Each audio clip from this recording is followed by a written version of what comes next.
The mysterious setting. In the late harvest of 1839, the air over Elm Hollow had a restless habit of prying into places it did not belong. The wind, sharp and seasoned with the smell of leaves gone soft with rot, seemed to work at every latch and shutter it could find, as though seeking entry to private thoughts as much as private homes. It was on those days in the low gold of afternoon that travellers along the South Road sometimes caught sight of a house where no house ought to be. The Thornwell House lay some distance off the main path, its approach marked not by sign or gate, but by a tangle of weeds that had learned to grow as tall as a man's waist.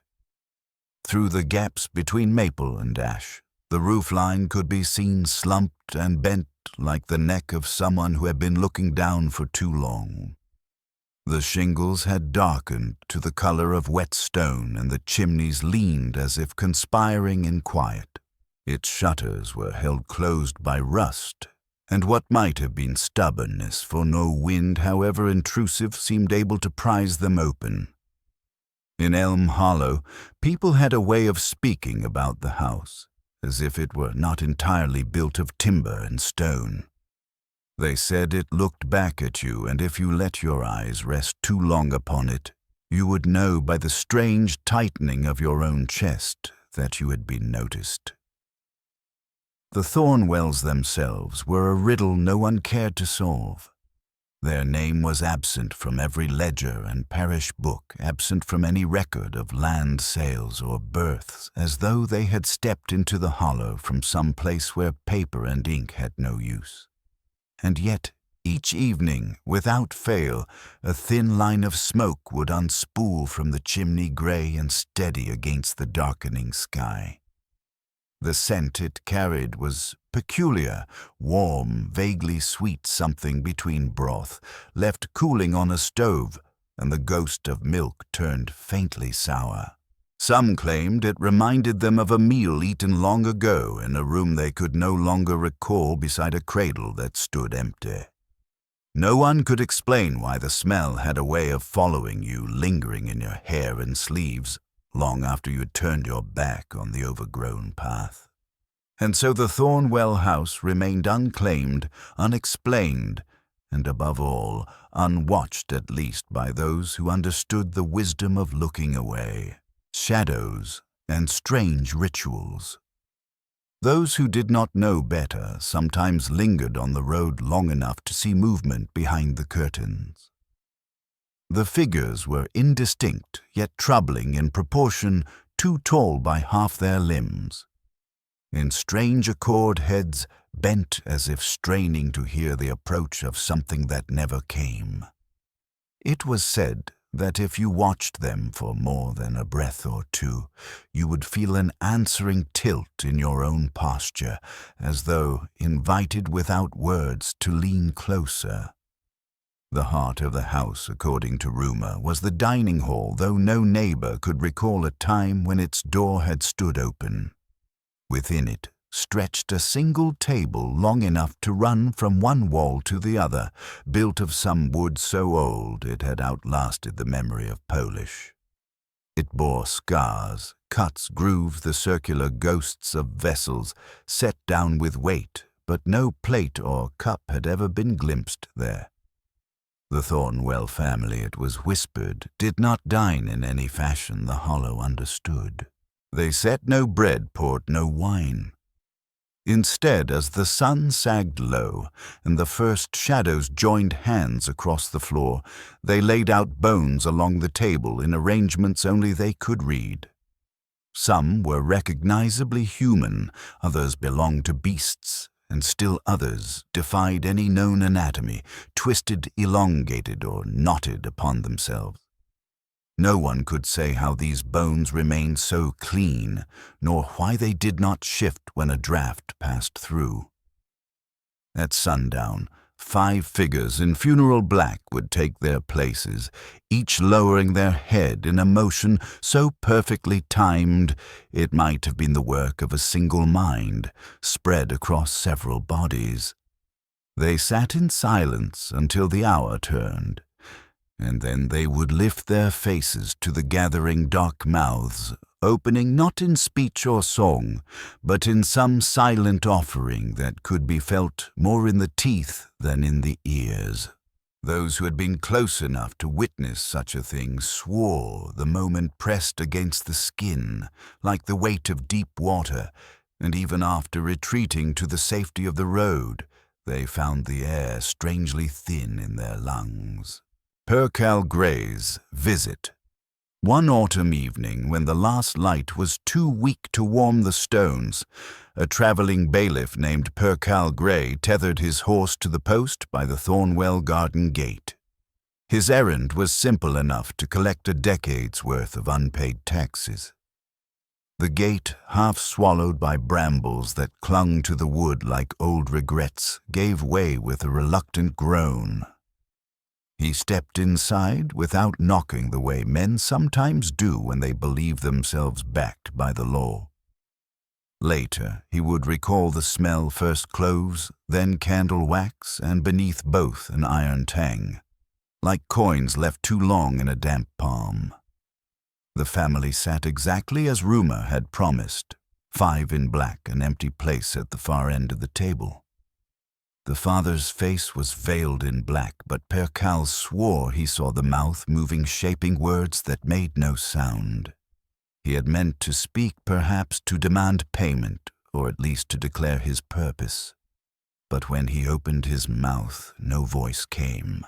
In that heavy quiet, he understood, without knowing how, that he was not the first to stand there, mute and uninvited. Stepping back to gather himself, his eyes caught on the chairs. Each was fixed to the floor by long iron spikes driven through the legs into the boards below. The sight made his stomach turn, though he could not have said why. No one had told him the Thornwells were prisoners in their own home, yet something about the rigidity of their spines convinced him they could not rise even if they wished. He closed the door behind him with care, mounted his horse, and rode until the house was only a memory pressing at his back. Only later, in the privacy of his lodging, did he notice that the ledger tucked beneath his coat had split clean along its spine, as though it too had tried to escape. That night he burned it without ceremony. In the morning, 5 long scratches marked the door of his room, so precise they might have been carved by a deliberate hand. Rumors spread. The breathing. By the time Percal Gray's account reached the villages beyond the hollow, it had grown in the telling, as such stories do. The tale traveled faster than the man himself whispered across tavern tables and exchanged in the shadow of chapel doors. Each teller favored a different explanation for the house and its inhabitants. Some practical-minded decided the Thornwells were a family afflicted with leprosy. Too ashamed to show their faces in daylight, their self-imposed exile explained away by a fear of contagion.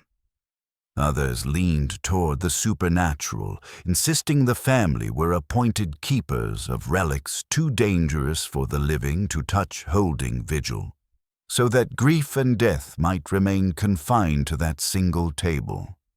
But the most persistent story was simpler and far more unsettling. The Thornwells had died at that table many years before, and simply refused burial. No matter which version you heard, one detail never changed. Every night in the narrow hour between dusk and full darkness, the house filled with a low, rhythmic sound. Some called it a hum, others the scrape of bone against bone, but those few who dared to pass close swore it was breathing slow, deliberate, impossibly deep. They said it rolled out from the house in waves, as if the walls themselves were lungs, and that it wrapped around you like the hush before a name is spoken. travelers who experienced it often quickened their pace without realizing, only noticing later that their own breathing had fallen into the same measured rhythm as though something unseen had set the pace. It was said that if you matched the house's breathing too long, you risked taking it with you, that even after you left the hollow, your nights would be marked by dreams of sitting at a table you had never seen, in a chair you could not rise from with an empty plate waiting in front of you, offerings left untouched. In the months that followed, those who approached the Thornwell House brought no demands, only gifts. A basket of apples left neatly on the step, a wreath of cedar hung from the lintel, a loaf of bread wrapped in linen and tied with twine. It was not generosity that inspired these offerings, but a kind of bargaining, as though to say, "I have given you something, now let me pass unmarked." Yet the house seemed indifferent to every token. The apples remained where they were, placed softening into themselves under rain and frost, until only their shapes were left in stains on the wood. The wreath withered in silence, the cedar scent fading into the deeper smell of the house itself. The bread dissolved to dust without any hand touching it. One woman, curious beyond her caution, decided to test the rumors that the family never moved. She climbed the porch steps, skirts whispering over the boards, and peered through the window. She claimed she saw the mother's hands resting flat on the table, palms turned upward as though waiting for something to be placed there. The watcher blinked only once, and when her eyes opened, the hands were closed, fingers curling as if to keep whatever had just been given. She stumbled back down the stairs, breath knocking in her throat. In the days that followed, she dreamed of those hands every night. In each dream they were closer to her face, the table beneath them, laden with plates she could not recognize, shapes of food that shifted when she tried to name them, dissolving into patterns of bone. The orchard's transformation. For years, the Thornwell orchard had been nothing but a tangle of blighted limbs and trunks split by age. The trees bore no leaves worth noting and no fruit anyone would risk eating. But one autumn, without warning, the orchard erupted into bloom. The flowers were pale, nearly white, and carried a scent both gentle and wrong. Some likened it to milk, others to the salt air that drifts off a stormy sea. The petals clung to everything, the fence posts, the stones by the well, the shoulders of any who passed too close. And when they fell, they left behind small hard fruits no bigger than a child's heart. Their skins were smooth but marked with shallow indentations, as if something with teeth had tested them while they still hung from the branch. No one dared taste them. The bravest among the village children, a boy named Edwin, plucked one on a dare, tucking it into his coat pocket. By morning it had withered to a brittle husk, leaving behind a dark, oily stain that no washing could remove. His mother, unsettled, buried the garment behind the barn. The next day, the earth there split open in a narrow seam, clean as if cut by a blade, as though something beneath had reached up during the night to test the weight of the soil. After that, even the most curious kept their distance from the orchard, crossing the road rather than pass too near the fence. Still, the scent of those blossoms sometimes drifted farther than it should have been able, arriving on windless nights to slip under doors and into dreams. The sense of being remembered.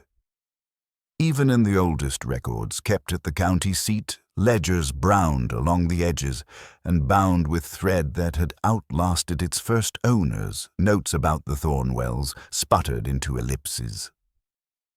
Clerks who prided themselves on fastidiousness paused mid-sentence and left room for something they could not bring themselves to write. A registrar copied a line twice and then struck it out as if the second attempt offended the first. The absences were never explained. They were simply there, blank spaces with the gravity of wounds. People who tried to account for this peculiarity said it had to do with the Thornwell House's manner of attention. It was not that the house sought to be known. It was that it wanted to know.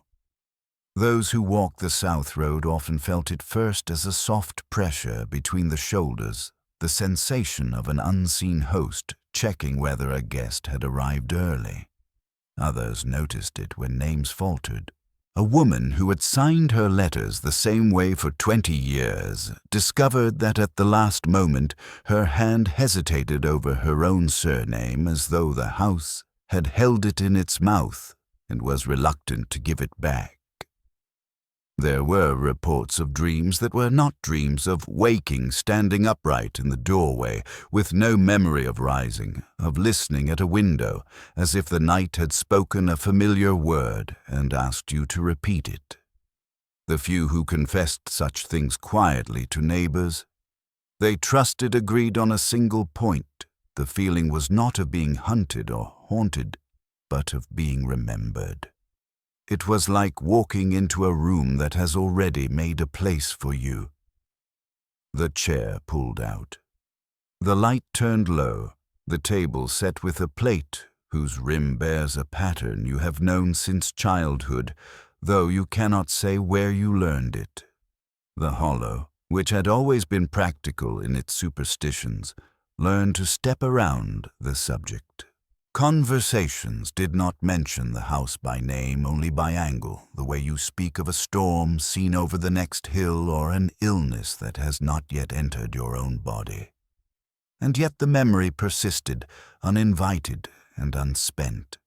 It collected in corners in the quiet, after lamps were trimmed in the pauses that lengthened between questions and answers. Children felt it most sharply and least painfully. They pointed down the road and told their mothers that someone was waiting at the long table for them to arrive, not in command, but in patience, the way a place waits for the shape that fits it. Mothers hushed them and turned the children's faces toward the hearth. Later, when the room had cooled and the fire had fallen into a red-eyed hush, the mothers themselves sometimes caught the faintest flavor on the air. Sweetness threaded with something darker, like marrow diluted into broth, and knew with a certainty that comes from deep beneath reason that a place they had never seen had already remembered them by name. The peddler's lantern and the sixth shape. Soon enough, the story of the peddler made its circuit the way a moth circles a lamp until the glass blooms with soft, hopeless dust. He had come from the west with a rickety cart of needles, ribbons, tin whistles, and 2 cracked mirrors that gave back a face as if it were already halfway to forgetting itself. Unafraid of old houses and older tales, he lingered when he ought to have passed. He said the shutters were parted a finger's width no more, and within he saw 5 seated figures as still as poured wax, and on the tabletop itself a 6th presence. Smaller, yes, but not childlike. Set apart not by scale alone, but by intention. The little shape seemed curious where the others were devout, cocking its head as if listening for a music made only when darkness gathers in a certain way. The peddler did not knock.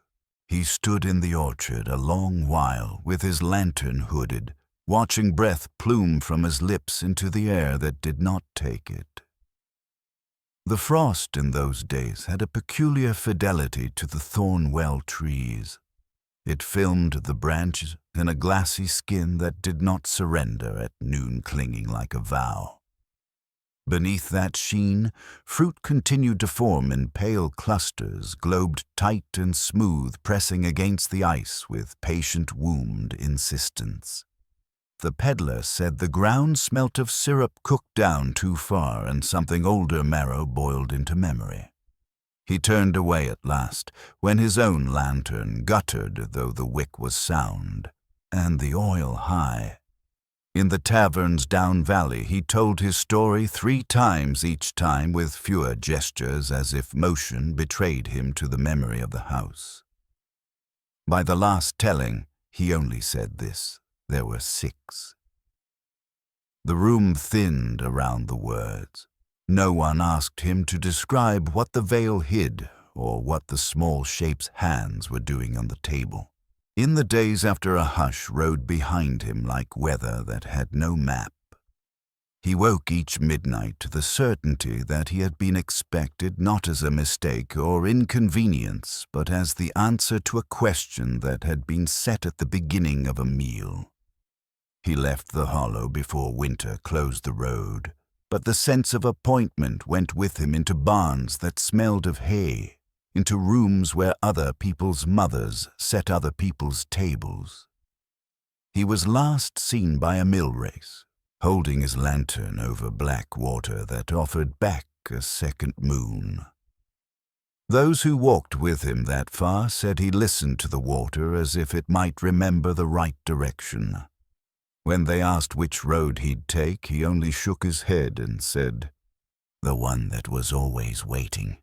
The fruit with a mouth and the constable from Kestrel word carried as word will that a farm boy named Thomas had wandered close to the fence with the stubborn courtesy of youth. He reached through the slats and plucked a pale fruit the size of a clenched hand. It lay cool in his palm, smooth with an unsettling softness just under the skin, and when he turned it in the light, he saw the faint impression of a ringed mouth. No bite, not yet, but the promise of it. He dropped the thing at once. When it struck the frozen path, it cleaved along a seam too tidy for accident, and gave a sound he could not name, a hush, unspooling a syllable that had never belonged to speech. Thomas said nothing to anyone for a day and a night, which is how the story gained its authority. The fear you carry alone is always the truest kind. When he finally told his older brother, they went back together to find the place. The branches had folded in by then, knitting themselves like fingers, braided in a grave prayer, and no pathway remained. Around the same time, a constable was dispatched from Kestrel County, a quiet man who believed in lists and in the safety of ink. He came with a folio heavy with births, deaths, marriages, deeds, and annexations, intending to reconcile rumor with record. In Elm Hollow, he tethered his mare to a scrubbed lilac and walked the last stretch on foot. The door of the Thornwell House was shut. Smoke rose in a thin gray line, then thickened, unfurling in a slow spiral. Neighbors swore the plume lifted a hand in either greeting or dismissal. The constable rapped the brass knocker, twice waited, then rapped again. When no answer came, he measured the porch boards with the heels of his boots and felt with a sudden cool in the gut that the wood rang, not with the honest solidity of joists, but with the hollowness of a room, below a room wider than a cellar patient as a lung. He slept that night at the orchard's edge, too tired to ride and too sensible to dream. Yet dream he did. In it, the family sat at their long table. The mother lifted her veil, and beneath was not a face, but a cavity, dark as a kiln's throat, the kind of darkness that makes the eye doubt its own invention. He woke to find his folio unstitched, every page gone but one, a scrap folded into the shape of a tongue. His mare had wandered off without tracks. He did not return to Kestrel until spring, and upon arriving refused to speak of Elm Hollow. In the weekly ledger, he left a single line where the name should have gone a white gap that looked less like neglect than obedience, as if something had leaned over his shoulder and reminded him that not everything which lives by record is willing to be recorded. Eleanor Black and the Silent Child. The winter. Eleanor Black came to the Thornwell House. The snow lay in ridges along the fence rails, like ribs under skin. She was a widow twice over, with only her youngest son still living. Fever had taken the two elder children in a week's span the previous spring. It was not hope that brought her to the South Road, but a kind of resignation, a sense that her own prayers had grown brittle in her mouth. Some in the hollow whispered she had gone to leave an offering. Others thought she meant to bargain for the one child that remained to her.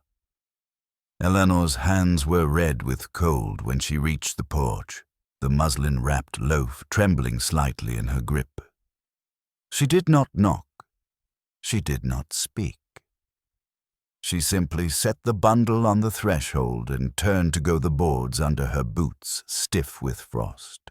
She had gone no more than 3 steps when a warmth rose against her back as intimate and steady as the exhales of someone standing near enough to touch her shoulder. She did not look over her shoulder. When she reached the road, she found the muslin in her hand, again, empty, dry, uncreased, as though it had never been wrapped around anything at all. She did not remember picking it up. That night, her son began to hum in his sleep a low and wavering note that rose and fell with no melody she knew. When she tried to wake him, his eyelids trembled but did not open. By morning, his voice was gone entirely. He moved through the day as if his throat had been sealed, his gaze turned slightly inward as though listening for something she could not hear. The silence in the house deepened, and Eleanor found herself glancing toward the window each dusk without meaning to, as though expecting to see a thin column of smoke on the far horizon. Word spread quickly, this was the Hollow after all, and by the week's end, the women who had once comforted Eleanor in her grief now crossed the street when she passed, unwilling to meet her eye. The humming, they said, meant the boy had been noticed, and nothing good followed notice from the Thornwell table. Eleanor told herself she did not believe them, yet each night when the hum began, she found her own breath matching it, and in those long hours before morning, she dreamt of a place at a long table, a place set for her, a cup dark with something thicker than water. The stranger preacher. It was in the season of thaw that the preacher came, though preacher was the only word the Hollow could agree upon for him. He gave no name, offered no sermon, and wore a copper crucifix dulled by salt air. The book he carried had been opened so many times the title was gone, flaked away into dust, that must have been breathed in by anyone close enough to see it. He walked with the long, even pace of one accustomed to distance, and arrived at the Thornwell House just before the hour that dusk turns toward night. He knocked once firmly on the dark wood of the door. Then, without waiting, he turned and walked back down the path. Later, when a woman at the chapel asked why he had not waited to be answered, he only said, "They aren't waiting to be called. They're waiting to be remembered."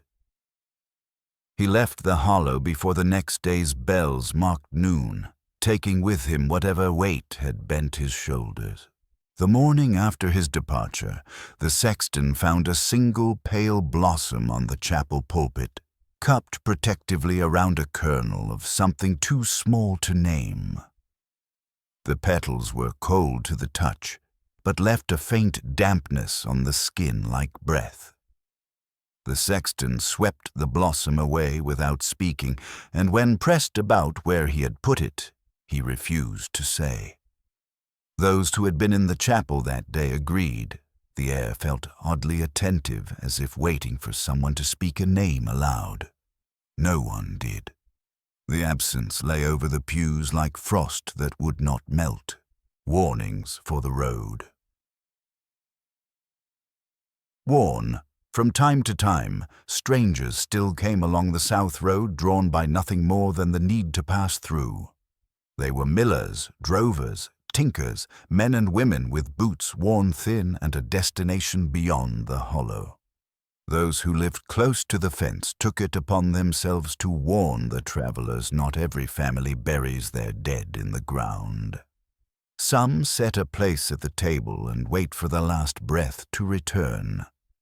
It was meant as a kindness, though the warning was often met with a half-smile, the look of someone indulging local superstition. But the hollow had its own way of trimming the confidence from a man. In spring, when the orchard should have been pink with new growth, the Thornwell trees opened their blossoms only at night, and the petals were white as bone. The fruit they bore never swelled to fullness. Instead, they hung small and tight-skinned, puckered like something already half-dried. Those who strayed close enough to touch the bark claimed the trees breathed not in gusts or sighs, but in a slow, deliberate rhythm you could feel against your palm. A boy of 12 pressed his ear to the trunk and swore he heard a pulse steady as any heart. He was never quite himself afterward. His mother said he woke each dawn with soil on his lips and the faint taste of sugar in his mouth. Others in the hollow noted how he no longer walked the road past the Thornwell fence, but circled wide through the fields even in rain. Travelers who ignored the warnings sometimes stopped at the fence line drawn by curiosity, but they rarely lingered. There was something in the stillness beyond the gate that suggested the hollow did not mind a passer-by so long as they kept moving. Stopping, on the other hand, was a kind of agreement, and agreements had a way of following you even after you thought you had left them behind. The Cooper's glimpse. The hollow in early summer was a place of green shadows and warm dust, the kind that clung to a man's cuffs as he walked. It was then that a cooper from the next valley came through offering repairs to barrels and well heads. He was a tall man with an open, good-natured face, one of those travelers who carried their own warmth into a room. He had heard the name Thornwell mentioned once or twice at the market, but paid it no mind until he found himself passing the fence. That day, for the first time in anyone's memory, the shutters were open. Sunlight glanced off the panes, catching in brief glints that winked through the orchard's glassy frost. The cooper paused, one hand resting on the fence rail, and peered through the trees. Inside the long table was set. Plates and cups gleamed with a sheen, not of polish, but of some other kind of attention catching the light and bending it in strange ways. He saw no figures, only the arrangement of places waiting to be claimed. Yet as he lingered, the fine hairs along his forearms lifted. There was no breeze, no sound of leaves or distant cart wheels, only the stillness deep enough to feel like a listening. He turned away at last, but not without the conviction that his pause had been noticed. That night, in a borrowed bed at the tavern, he dreamed of the table again. This time the cups were brimming with something thicker than water, dark, viscous, reflecting nothing. The dream left him parched, as though he had been breathing air that was too close, too warm. When he woke, he found a ring of pale dust on the floor beneath the window, the shape of a cup set down just so, Clara's basket, and the jawbone. By midsummer, the orchard began to shed its blossoms in great silent flurries. The petals fell so thickly they buried the grass, and even the boldest of the village children stopped daring one another to leave footprints. Beneath this white shroud, the small fruit still clung to the branches, bone-pale globes marked by faint fissures that looked like hairline cracks in porcelain. Clara, a young woman known for her skill in pressing oil from seeds and kernels, decided to gather a basketful in secret. She told herself it was simple thrift. The village's own orchards had failed that year, and oil was oil. In the dim of her kitchen, she chose the largest fruit and cut into it. Her knife met something hard just beneath the skin. Peeling back the pale flesh, she uncovered a small jawbone, smooth clean, perfect as if it had been carved from ivory. It sat nestled in the pulp like a seed. As she stared, the fruit in her hand began to warm, heat radiating from its core as though it remembered blood. Clara dropped it without a word, the knife clattering after. The fruit rolled to a stop against the hearth, splitting further along its seam, but no pulp spilled out, only a dry, hollow sound. The next day, when she returned to the orchard in daylight, she found no path to the place she had gathered them. The branches had interlaced, knotting together, as if to close around what she had taken. She never spoke of the jawbone, though some noticed she had taken to carrying a sprig of salt cedar in her apron pocket, a charm against things that waited with their mouths closed. Harriet Bell and the bone in the satchel. That same summer, a widow's labor in the Hollow turned difficult, and word was sent for Harriet Bell. Harriet was a midwife by long practice, a woman with steady hands who had seen both the quick joy of a first cry and the silence that followed a stillborn's last unbreathing. She had learned to carry her grief privately, tucking it behind the neat knots of her hair. Yet something in the air of Elm Hollow set her teeth on edge before she had even reached the widow's door.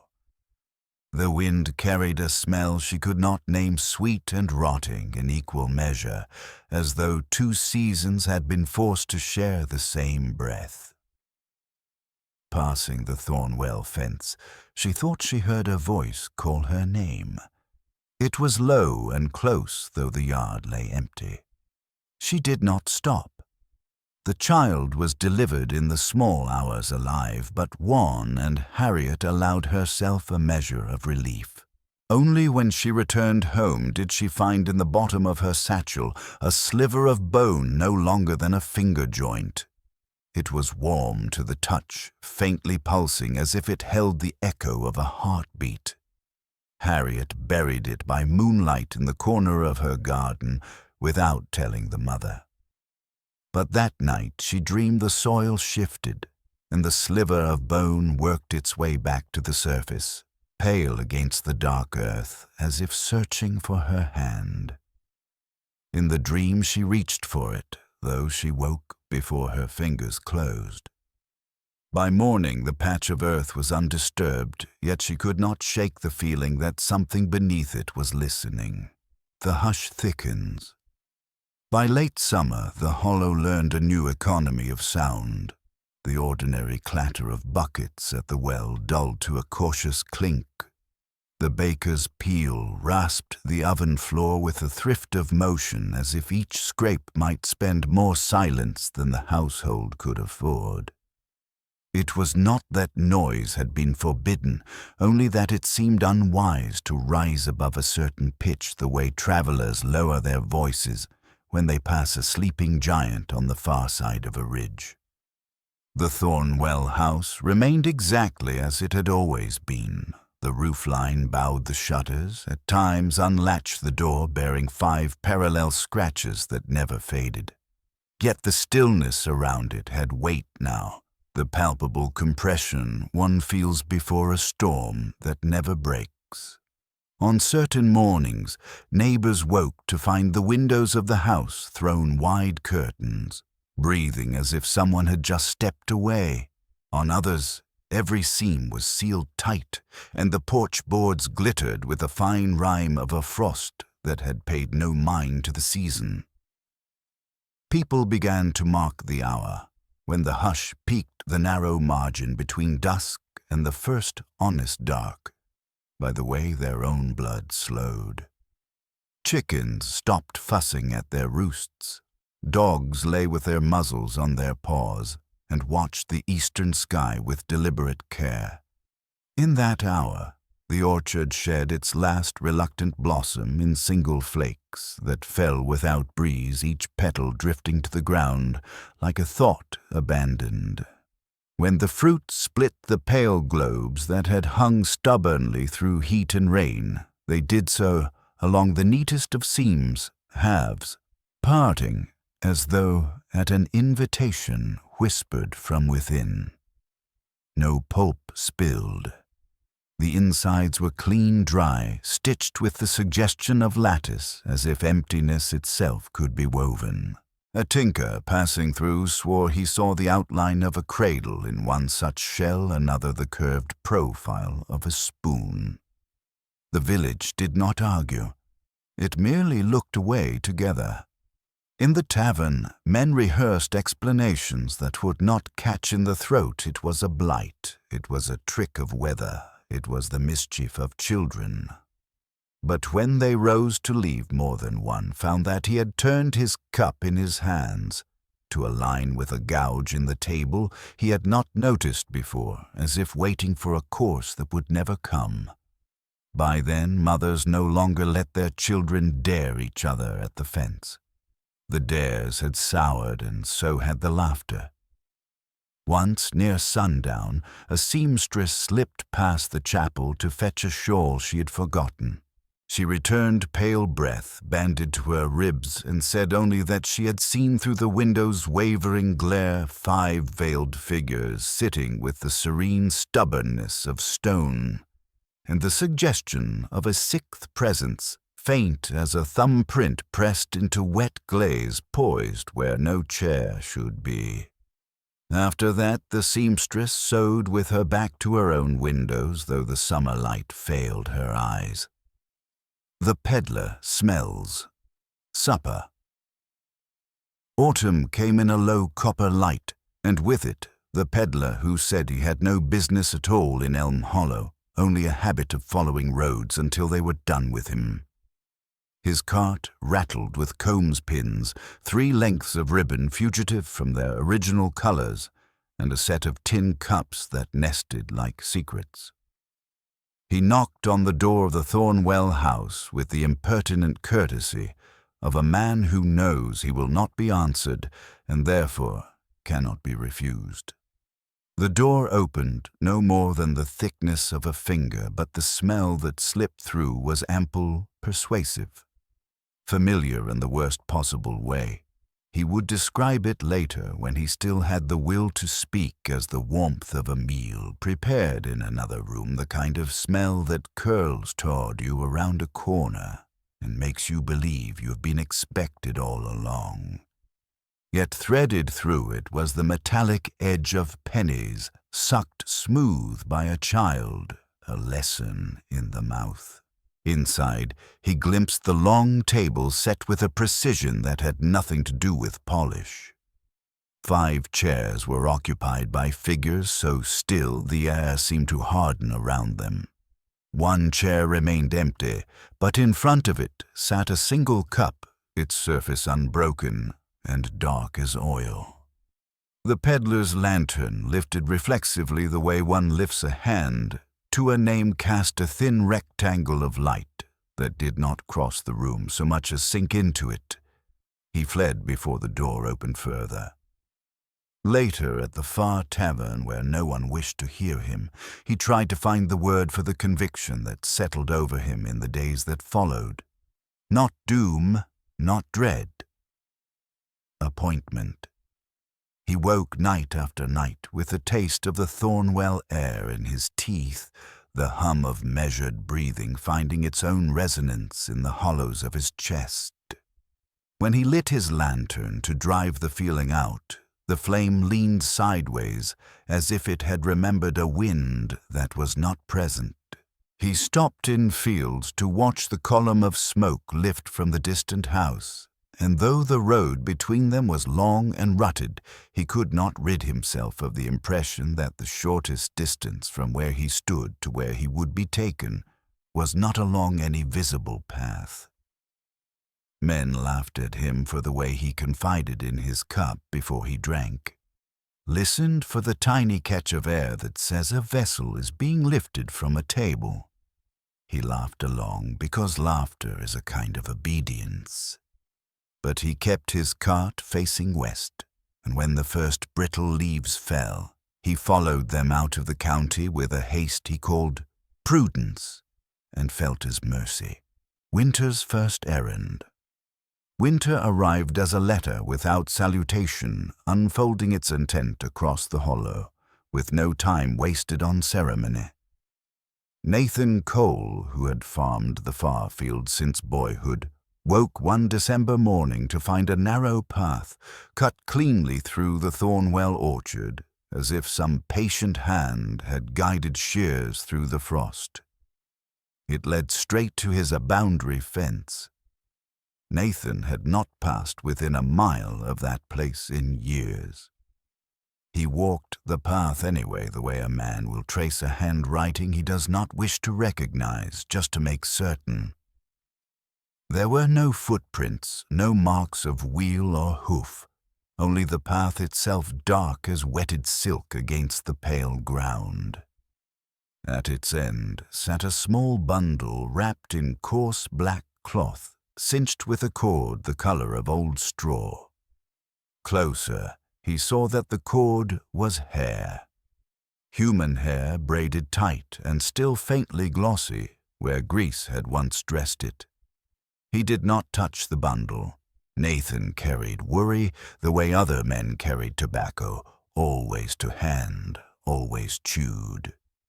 He lifted the nearest fence rail and slid the parcel under, then walked it to the oldest oak on his property, the one his father had tethered the plow mule to, in a season of heat that had starved the creek to a seam.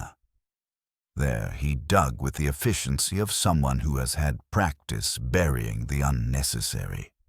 The ground was not as hard as it should have been. He covered the bundle and walked home by a route that refused the orchard its sight of him. In the morning, the parcel waited on his porch rail, damp with something that smelled faintly of broth. That was the week Nathan loaded his wagon without a word to anyone, wedged his wife's Sunday shoes between the flour tins, lifted his smallest child onto the straw, and turned the mule west. The neighbors learned he was gone by absence alone, and suddenly other stories fit themselves beside his. A cradle dragged overnight into the center of a room that had not held a child in a decade.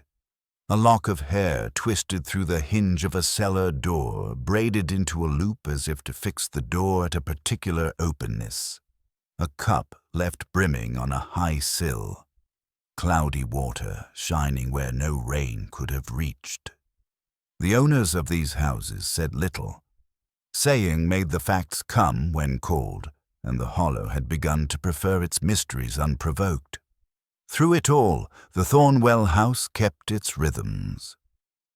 Each evening the chimney breathed a thin ribbon, and each night at that particular hour, when dusk passes its small kingdom to dark, a measured hush lay over the orchard.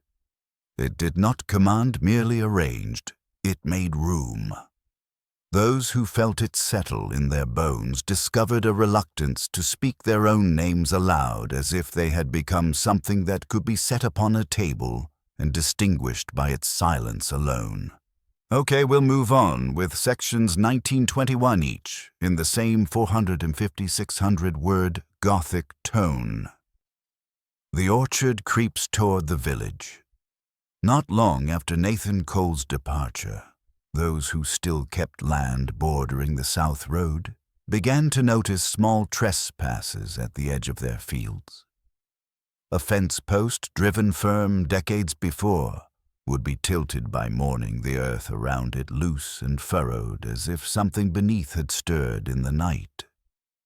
By early January, the first saplings at the orchard's boundary leaned out toward the road, their frost-hardened branches stretching like fingers probing for a pulse. The older trees followed more slowly, their roots lifting stones from the soil as they inched toward the line where wild ground met tended. It was not growth as farmers knew it. There were no new buds, no swell of cambium under the bark. This was movement, deliberate, glacial, patient. Some swore they heard it if they pressed an ear to the ground, a steady beat, deep and muffled, like the sound of a heart slowed for winter. The few who kept their ear to the soil long enough always left before spring, abandoning houses and barns with no explanation, save a look that warned against asking. By the third week, the orchard's advance had become undeniable. Lines of frost marked the distance it had traveled each night, pale ridges looping through pastures and across the old wagon track. No animal would cross them. Chickens flapped wildly away from the orchard's edge. Dogs lay with their backs to it, ears, flattened eyes fixed on nothing. In the tavern, someone suggested cutting the trees down. The suggestion was met with silence so heavy it felt like an answer. Those who still believed in work as a cure for unease busied themselves with repairing fences or hauling in wood, but even the most industrious among them could not help glancing over their shoulder when passing the south road. The orchard did not hurry. It had no need. Its branches shifted minutely in still air leaves, long gone frost, trembling along each limb in delicate spines. And every dusk, as the sun sank low enough to blur the sky into pewter, the hush began, not from the trees alone, but from the ground beneath them, as if the earth itself were listening for the moment when it might finally close the distance. Ruth Leland and the child on the porch. It was an evening without wind when Ruth Leland carried her sister's child to the Thornwell House. She said nothing of her purpose, though some guessed grief had driven her to it, others desperation. Ruth had lost her own unborn years before, and since then her voice had acquired the habit of stopping mid-word as if remembering something she had meant to say and thinking better of it. She walked the orchard path, with the boy wrapped in a quilt, his face turned to her breast. At the gate she did not hesitate, and at the porch she did not knock. She set the child gently on the step, the boards there smooth and dark with long use. Turning, she walked away, without once looking back. Those who saw her from their own threshold said she moved like someone carrying something still in her arms, though her hands were empty. At dawn, she was found in her garden, kneeling in the frozen dirt. She had dug a trench the length and width of a cradle, though she owned no child's bed and had never borne one to term. Her fingers were clenched deep in the soil, locked around something the men could not pull free. The roots, they thought, until they felt the texture softer than wood, rougher than cloth. Warm. When they pried her hands open, they found nothing but earth, though her palms bore faint grooves as if they had gripped a braid. The boy was not seen again. The quilt was gone. Afterward, Ruth moved through her days as if waiting for someone to finish a sentence begun long ago, the rest of it hanging just behind her ear, where she could never quite turn to hear it. Her neighbors learned not to speak her name after dark. They said the orchard had begun to lean in her direction, the cold, with intention. By midwinter, the south road narrowed to a pair of ruts no wider than a cart's axle. The wind came in steady from the north, but the closer one drew to the Thornwell orchard, the colder the air became, not the clean, numbing cold of snowfields, but a cold with the texture of breath behind it. Traders who passed through swore it was not weather at all. It was the kind of chill that made the back of the neck prickle, the kind that behaved like a thought, moving ahead of you to wait where it knew you must pass. More than one man claimed the frost along the orchard's edge did not melt beneath the midday sun, though the road around it steamed and softened. Others described the frost itself as strange, made not of feathered crystals, but of fine lines that curled and joined like handwriting too small to read. The few who lingered to look closer found the shapes resolving into something familiar, the open spread of a hand, the curve of a cradle, the rim of a cup. Most looked away before they could be sure. In the village doors were kept latched not against thieves, but against the possibility that the cold might choose to enter. It was not a thing you could keep out by shutting wood and iron. Still, people made the motions because rituals have power, or at least the comfort of pretending to. By now, no one passed the Thornwell fence without knowing the hush would meet them there, and that it would be listening as all silences do for the sound of someone agreeing to come closer. The young constable's visit. When the county seat learned of back taxes gone uncollected, they sent a new man young enough to believe that duty could set its boot on a fear's neck. He arrived in Elm Hollow on a day when the snow clung only to the hedgerows, the rest of the fields showing through in dun and brown. He rode in with his ledgers and seals, the neat weight of them promising order. At the south road he tethered his horse at the bend and walked on foot, the frost crunching under his boots. At the porch of the Thornwell House he paused his hand on the brass knocker. The boards beneath his feet did not feel like solid decking. They rang faintly as if stretched over a hollow space wider than any cellar. He rapped 3 times. No answer came, no shuffle of footsteps, no shift of chair legs. He rapped again harder, and was met with only the slow, deliberate pull of a single breath from within. It was the kind of inhalation that seemed to draw not just air, but the dusk itself into the house. The constable turned to go, and as he stepped off the porch, he looked back just once.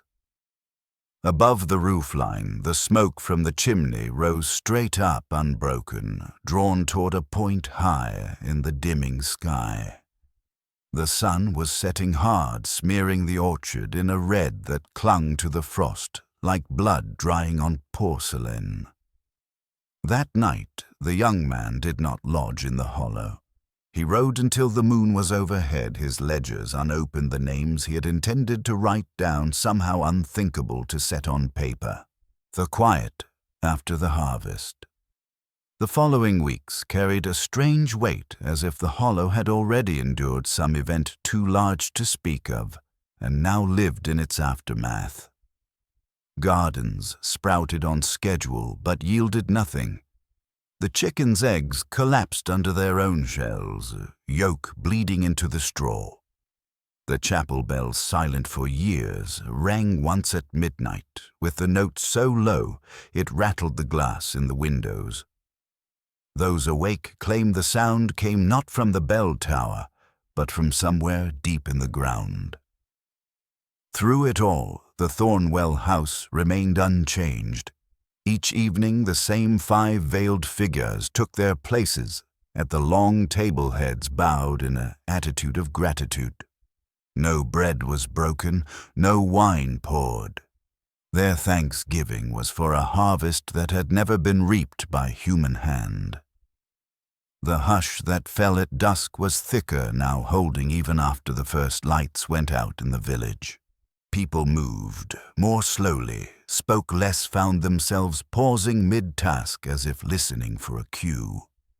Some swore the orchard's frost glittered brighter on those nights, casting a cold luminescence that spilled across the road like water, though no footprints disturbed its surface.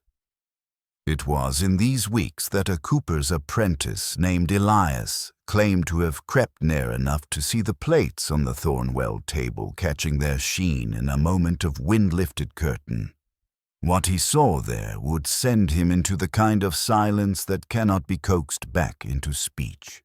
Elias and the breathing plate. Elias was young, fleet of foot, and full of the quiet arrogance that comes from having survived one's own recklessness more than once.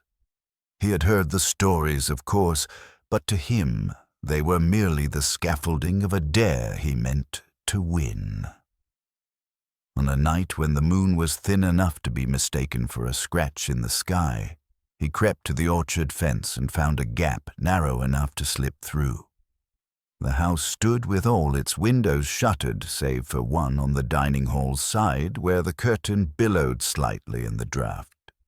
Elias pressed himself to the wall and peered in. The table gleamed with a strange inward light, though no candles burned. On each plate lay a small pale sphere no larger than a clenched fist.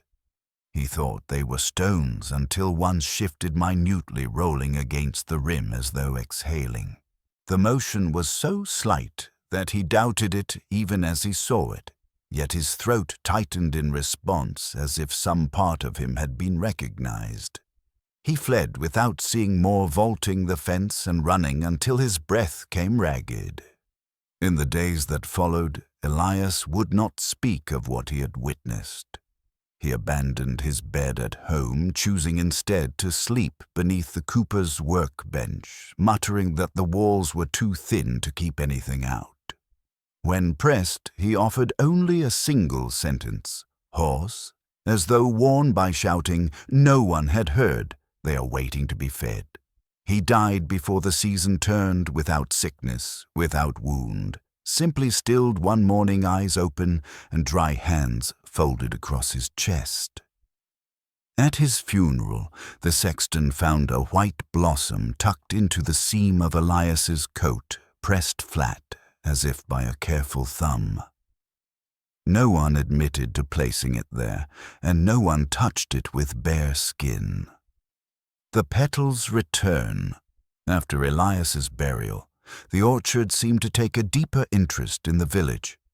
By mid-spring, its blossoms fell in such abundance that they carpeted the ground, layering themselves over paths and fields until the familiar roots were hidden beneath an unbroken white. Martha, a widowed seamstress, took it upon herself to clear the way between the road and the chapel. She rose before dawn, gathered the petals by the apronful, and dumped them into the ditch beyond the fence.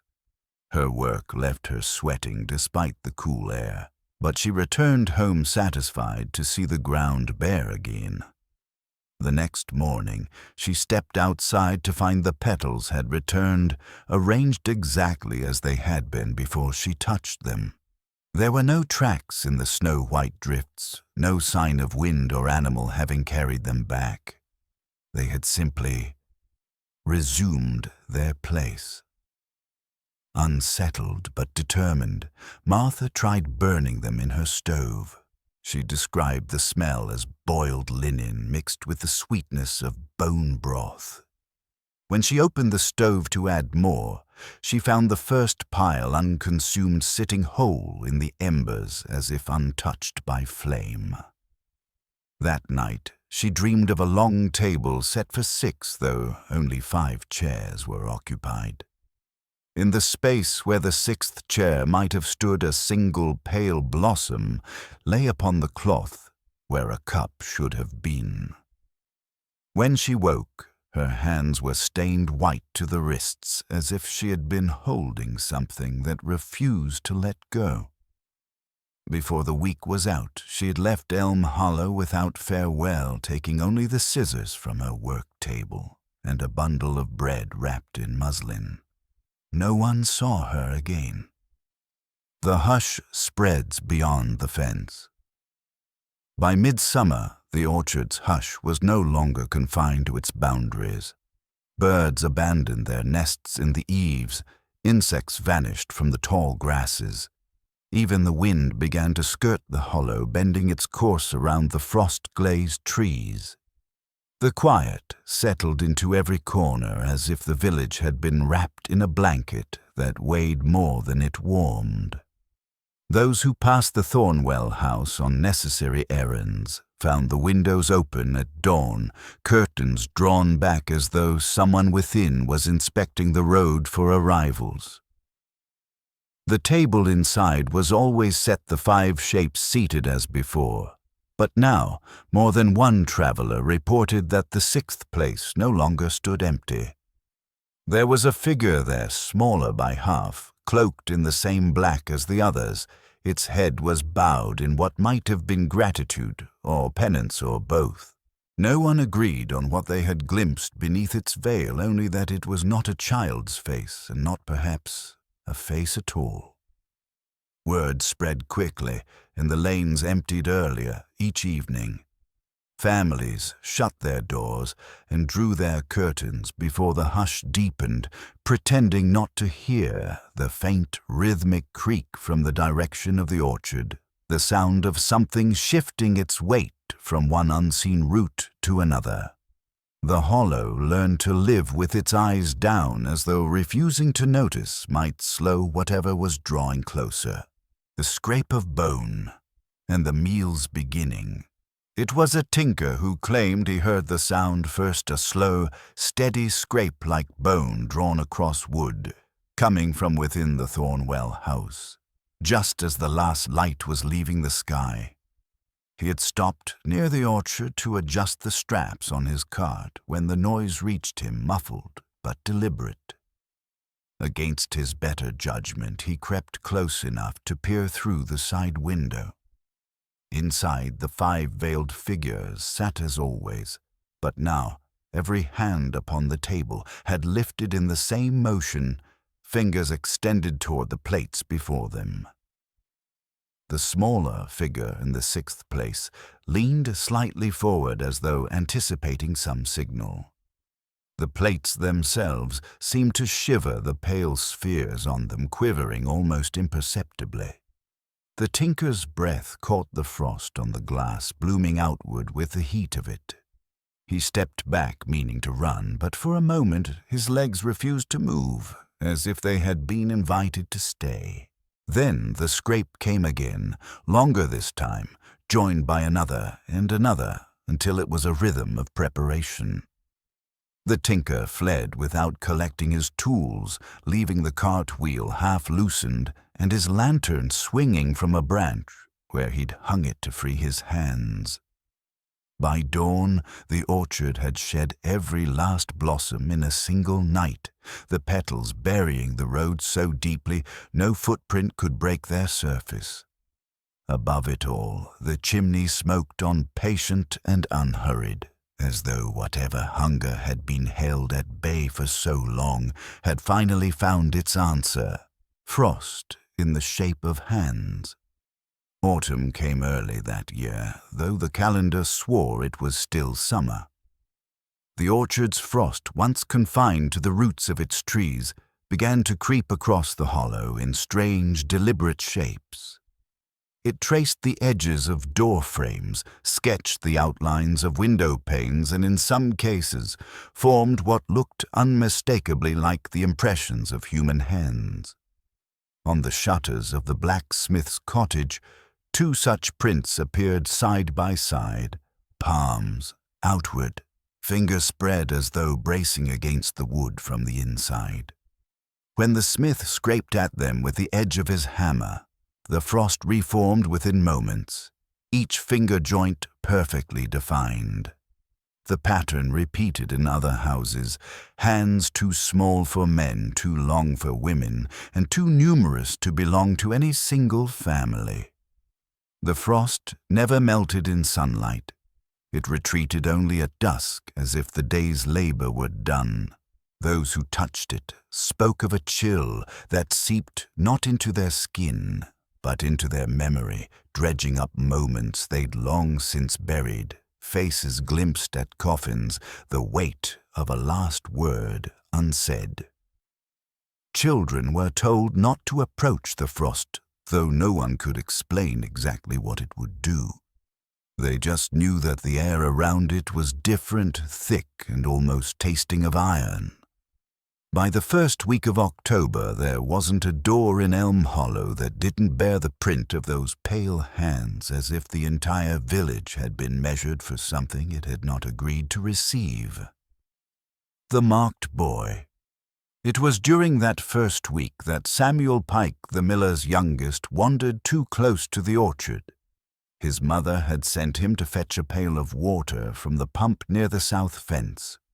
When he returned, the bucket was empty, and in his hair sat a single white petal flattened against his scalp as though pressed there by an unseen palm. She tried to brush it away, but it clung to him stubbornly, the veins of it seeming to pulse under her fingertips. Samuel complained of nothing, no pain, no fear, only a peculiar drowsiness that made his words slow and slurred. By nightfall, he had stopped speaking altogether, lying in bed with his eyes open, fixed on a point in the ceiling no one else could see. His breathing was steady, but the rise and fall of his chest seemed timed to something beyond the room, as if he were keeping pace with a far-off metronome. The petal remained in his hair for 3 days, pristine despite repeated attempts to remove it, until, on the 4th morning, it was simply gone. Samuel rose without prompting, dressed himself, and walked to the pump without fetching a pail. When his mother called after him, he didn't answer. He returned only at dusk, his cuffs wet and his shoes dusted with frost, despite the day's warmth.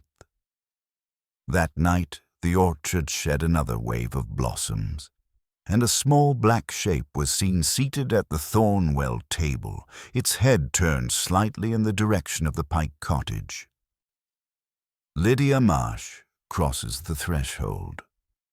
Lydia Marsh had never been afraid of the Thornwell House. At 63, she had seen too much of hunger, childbirth, and war to be rattled by whispered tales. She kept to herself, tending a small garden behind her cottage, and was known to wear a brass key on a cord around her neck, though no one knew what it opened. One evening in late October, as the hush fell earlier than usual, Lydia was seen walking deliberately toward the orchard. She carried nothing but the clothes on her back and a small oil lamp whose flame barely reached the edges of the glass. Witnesses said she did not pause at the fence but passed through the gate as though it had been left open for her. The frost under her boots did not crunch. It yielded like damp earth in spring. At the porch, she mounted the steps and knocked once. The door opened without sound, revealing a rectangle of darkness in which 6 shapes sat already waiting. Lydia stepped inside. The door closed behind her, and the lamp's light vanished in an instant as if swallowed. In the weeks that followed, her garden lay untended, the soil crusting over with frost, though the rest of the village remained bare.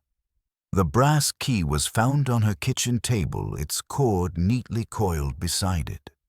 It was cold to the touch, and no one who handled it could remember why they had picked it up. The week without dawn. November arrived, and with it came a week when the sun failed to crest the ridge. The sky turned the color of tarnished pewter lit from nowhere, offering neither day nor night, only an endless bruised twilight. Lamps burned round the clock, and even the hearths seemed reluctant to give up their warmth, their flames slow to catch. Children were kept indoors, and adults walked with heads lowered, glancing toward the orchard more often than they cared to admit. From the hollow's edge one could see the Thornwell House, with every window aglow, though the light was a sickly yellow like marrow broth left to sit. Those who dared draw nearer spoke of movement inside the 6 figures rising and taking their places anew at the table, as though rehearsing some long-anticipated meal. On the 5th night without sunrise, a faint sound began low at first, then swelling into something steady and deliberate. It was not the wind, nor rain, nor the groaning of old beams in the cold. It was a chorus of breaths drawn in unison, as if the entire hollow had been holding still until signaled. By the 7th day, the light finally returned, pale and exhausted. But its return brought no relief, for in the orchard's shadow, frost now grew in lines and arcs patterns that resembled letters in no language anyone recognized. The last market day. The Hollow's small market had always been held on the first Saturday of each month.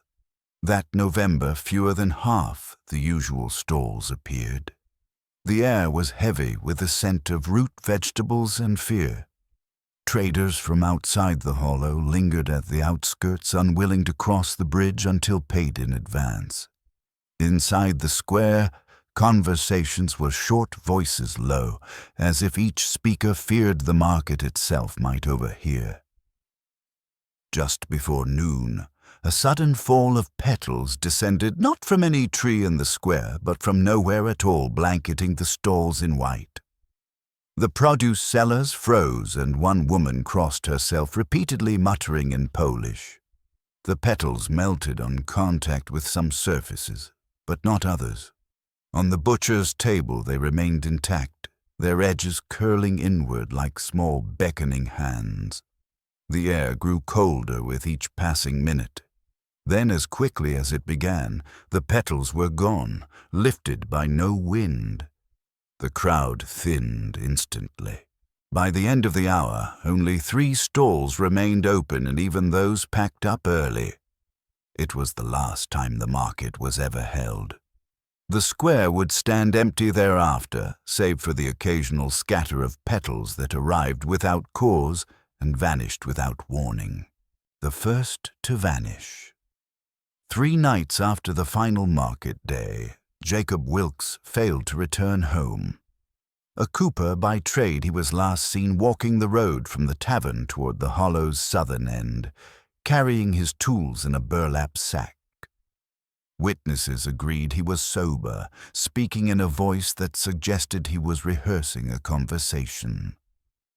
The moon was bright enough to show the frost glistening on the road ahead of him.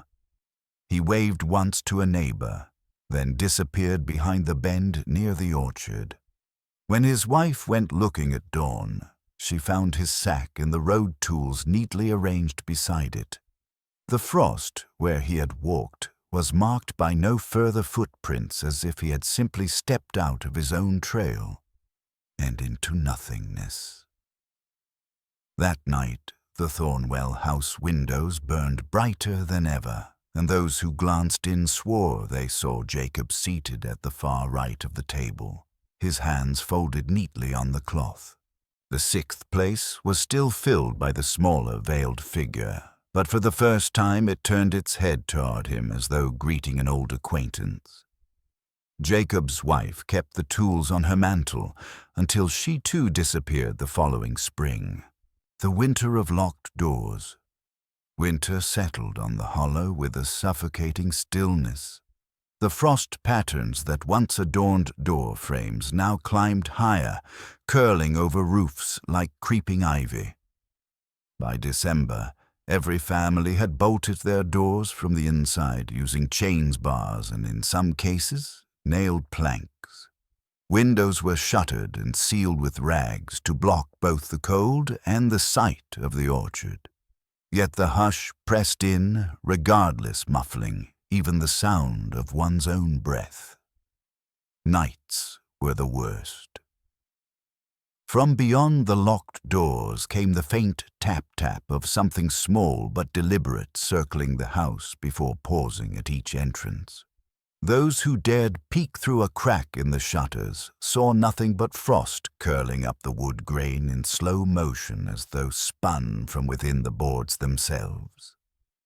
Some families stayed awake in shifts, lanterns burning low, convinced the orchard was testing each home in turn.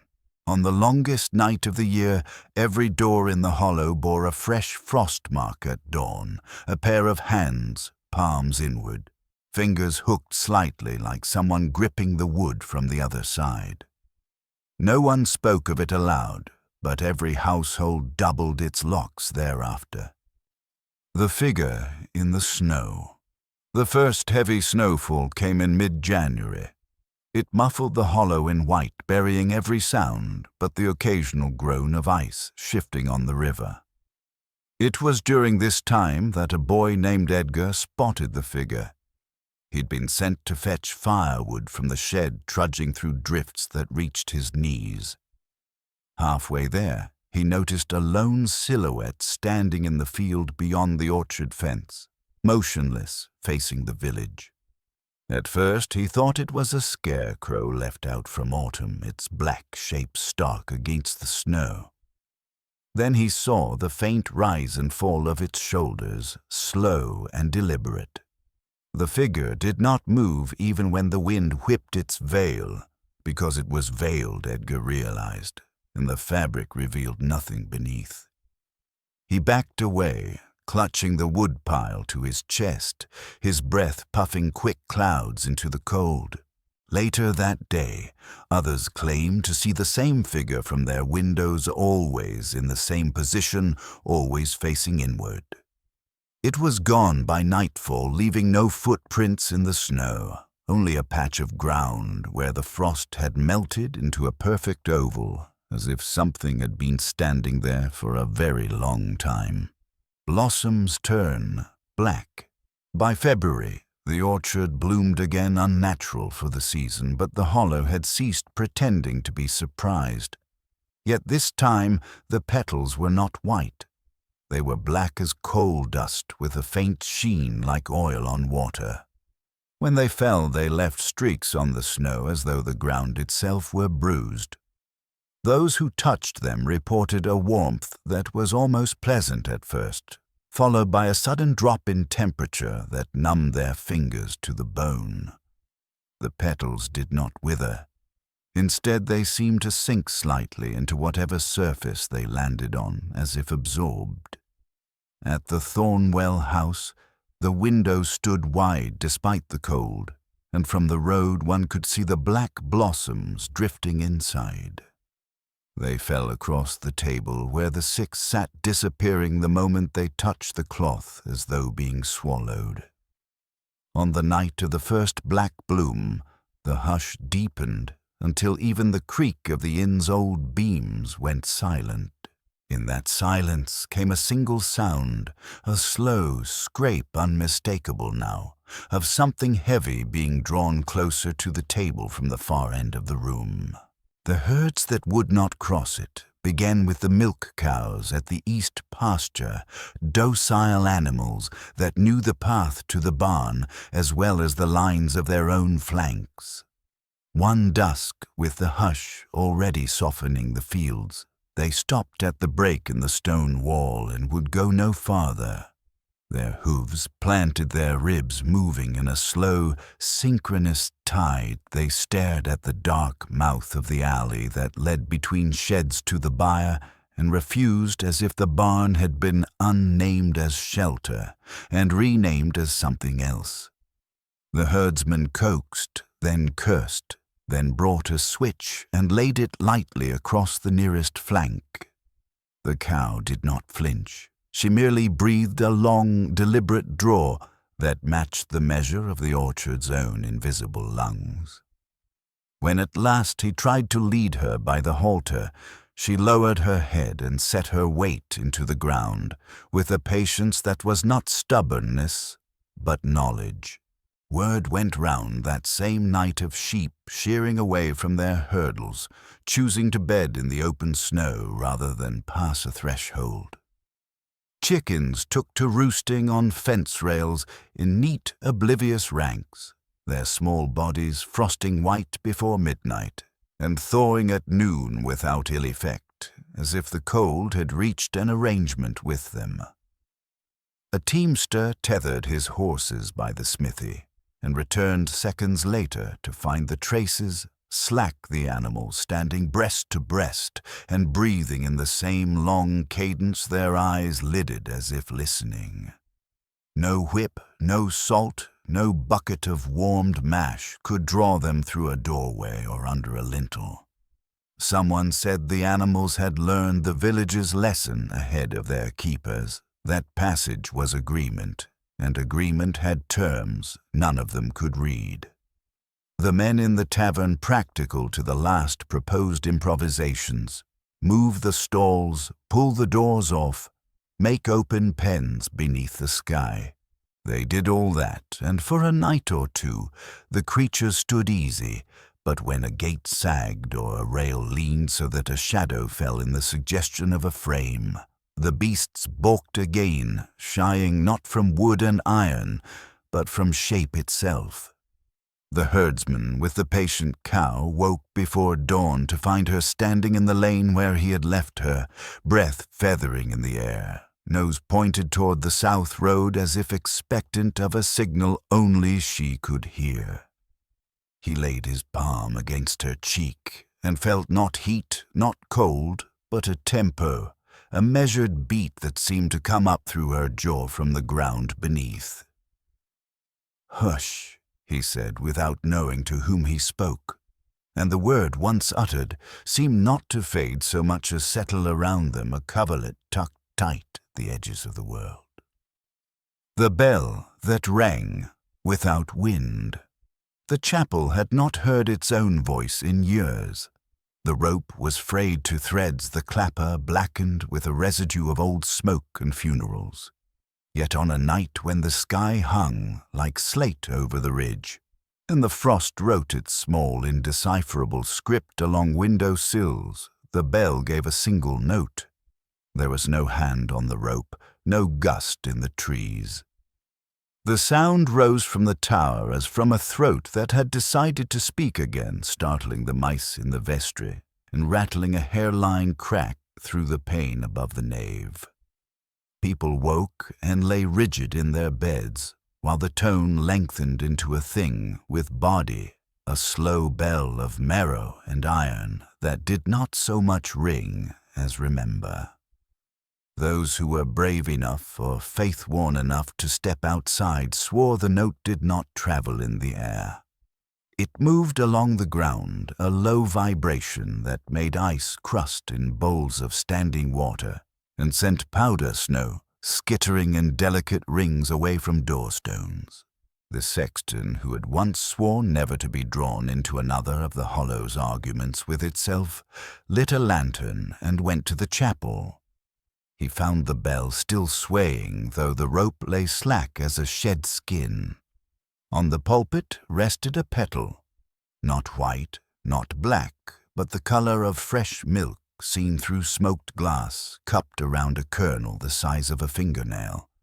He did not touch it. Instead, he listened, and in that listening felt the old cadence rise, the same deep, patient inhalation he had denied hearing, for months now amplified until the nave itself seemed to dilate and close on a rhythm older than masonry. He closed the door and slid the bolt as if a latch could ever matter. By morning, the petal was gone, leaving only a faint damp outline on the wood, the shape of a chalice half imagined. No one spoke of the bell's note aloud, the way people do not mention a word they have mispronounced in front of a stranger. Yet the sound had left a memory in the timbers and in the bones of those who had listened, an agreement perhaps that whatever waited would be met not with argument but with attention. And the Hollow, poorly suited for defiance at the best of times, felt its spine gently persuaded toward a bow. The road that vanished travelers often said a road is a conversation between places. This one ended mid-sentence. One morning, the track out of Elm Hollow, two honest ruts that had endured weather and war could not be found. Not erased exactly, but turned inward on itself, as if the distance between here and away had been folded like cloth and tucked in a drawer. Those who set out with carts discovered their wheels circling back to a ditch they recognized from the leaving, though they had not turned. A pair of drovers swore they had walked a straight mile by the sun only to arrive beside their own fence from the opposite side, boot prints crisply overlaying their earlier steps as if the day had been palimpsested over itself. By noon, the far ridge, the one you always measured departures against, seemed a touch nearer and somehow taller, like a witness leaning in. A map was fetched from a trunk brittle and yellow with the patient rot of time, and on it the road still ran out of the valley in a clean line. A compass needle spun, steadied, then twitched toward the south road again, as if the simple iron wish to leave had met a stronger, older wish to keep. Men tried cutting across fields, shouldering through hedges, and found themselves walking in the orchard's lee with the Thornwell House, a steady geometry at the edge of sight, no matter which way they turned. A woman who had kept accounts for 30 years set out with a parcel of letters bound for her sister across the county.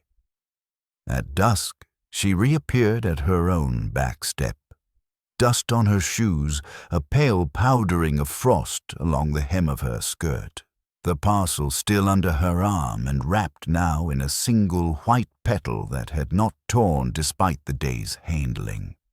She did not knock before entering. She slipped inside as if arriving late to a table where grace had already been said. That evening, smoke rose from the Thornwell chimney in a column so straight and steady it looked like a measure taken against the sky. The hush lengthened into a held breath that had learned to become a habit.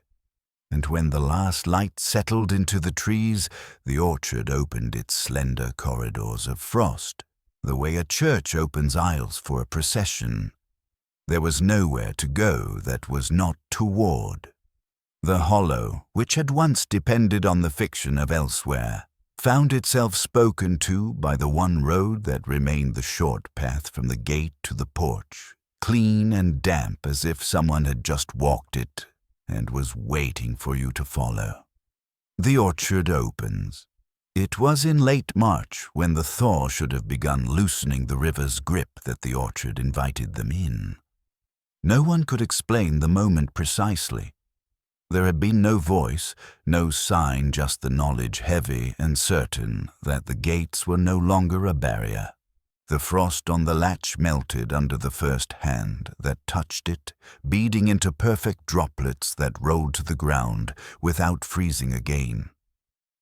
The path inside was not the narrow bramble track they remembered. It had widened its edges, defined by rows of bare-limbed trees whose bark seemed dusted with silver. The air was warmer there, though not with sunlight. The warmth rose from the earth itself, a steady exhalation. Blossoms white again now, but so bright they almost glowed, hung above in neat symmetry, their scent sweet enough to leave a dryness in the throat. Those who entered felt no wind, no sound from the hollow beyond, as though a curtain had been drawn behind them. The ground was soft with fallen petals that did not bruise underfoot.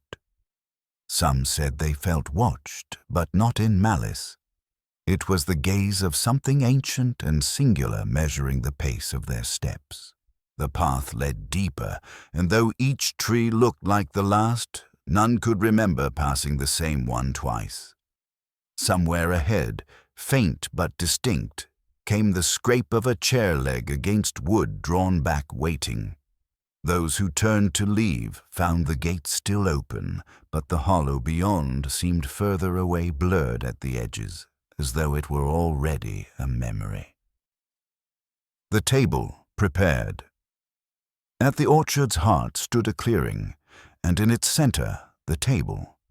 It was the same long planked table the villagers had glimpsed through the Thornwell windows for months, but here it stood under open sky, its surface bare, except for a linen cloth so white it caught what little light there was.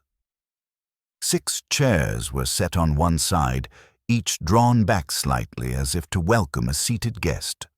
Opposite them, only a single chair waited directly across from the center place. The wood was polished but worn. Its surface rippled like the grain of a riverbed as though many hands had smoothed it over, years beyond counting. No food was laid out, yet the air carried scents impossible to name faintly. Sweet, faintly metallic, like the memory of fruit left too long in a warm room. A bowl sat in the center, filled not with blossoms but with folded scraps of cloth, each embroidered with a different name. No one could say whose names they were, for the stitching was in a script none could read, though some swore they recognized the rhythm of the letters as their own. When the breeze stirred, the cloths rustled like the shuffle of prayer books before a sermon. Those who dared approach felt a pull not in the air but in the chest, an urging to sit, to place their hands on the table and wait. The single chair across from the 6 seemed almost to breathe the linen behind it, billowing without wind. And somewhere in that stillness, the hush deepened until even the sound of one's own heartbeat felt borrowed. The last lantern. It was night when the first lantern appeared cupped in a hand. No one could see its flame steady despite the absence of wind. It moved between the chairs, pausing behind each one before setting itself at the head of the table. The glow lit the faces of the 6 faces now fully visible, though no one later could describe them. They were neither young nor old, neither man nor woman, yet each bore an expression of profound familiarity, as if you had seen them in a dream you could not recall. The single chair was no longer empty. Someone sat there now, though their shape wavered like heat over stone. The lantern's light was not warm. It was a threshold drawing a perfect circle around the table beyond which nothing stirred. Then, without ceremony, the 6 reached forward, each placing a hand upon the cloth. The figure in the single chair did the same. The hush, which had been the Hollow's constant for so long, released not as sound, but as absence. It felt as though the orchard exhaled, the trees loosening their hold, the frost retreating back into the soil. The lantern dimmed, not extinguished, but withdrawing like an eye closing in rest. By morning, the clearing was empty. The table was gone, the path to it overgrown with blackthorn and briar, as if it had never been walked. The orchard remained, but no frost touched it again. And in the hollow, the silence was only the ordinary kind broken by crows, by doors, by the sigh of the river. Yet at night, when the moon caught the roofs, just so some swore they could see a lantern's pale gleam drifting between the trees, searching for the next place to set itself down.